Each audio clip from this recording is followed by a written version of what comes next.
rides kami ngayon. Shout out din yan. Bali, yan, di ngayon kami nag-ipon. Hinihintay namin yung isa. Taga-apel ko pa.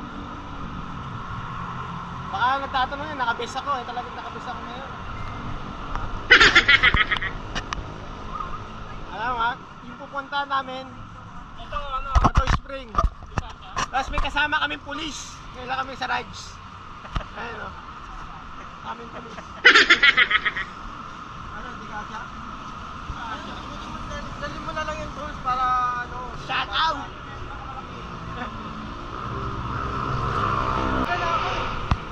Kape eh! Kape ko! Kape dyan o! Yo mga tropa, paalis na kami papuntang Bato Spring. 1:30 AM. Samahan nyo kami sa rides namin. Masusulat ko kaya ang kanta na bibili ng bahay sa Santa Rosa.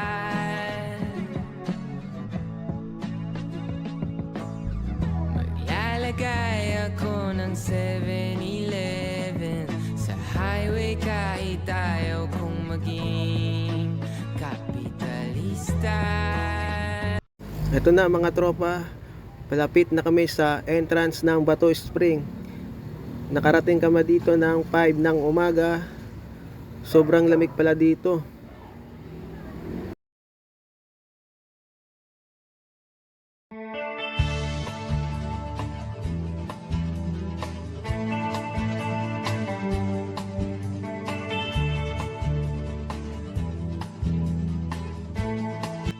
Ito na, papasok na kami sa entrance.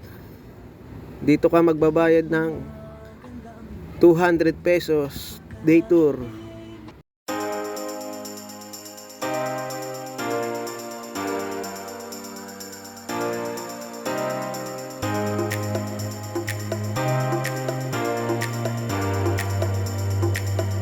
At ayan na nga mga tropa, nandito na tayo sa Bato Spring.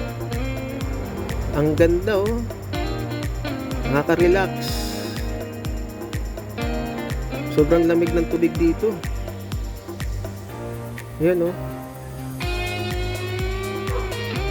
Maririnig ko talagang ang tubig na umaagos. Pag stress ka, dito ka pumunta. Kasama mo yung jowa mo, pamilya mo. Yan mga tropa. Pag dito sa kabila,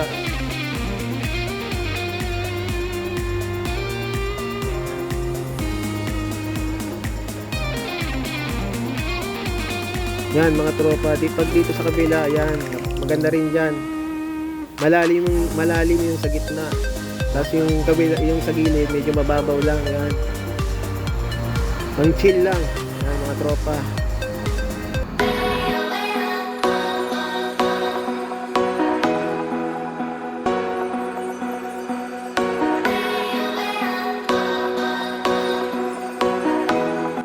Kaya mga tropa, mag-rides na rin kayo dito. Bato Spring, San Pablo, Laguna. Yan.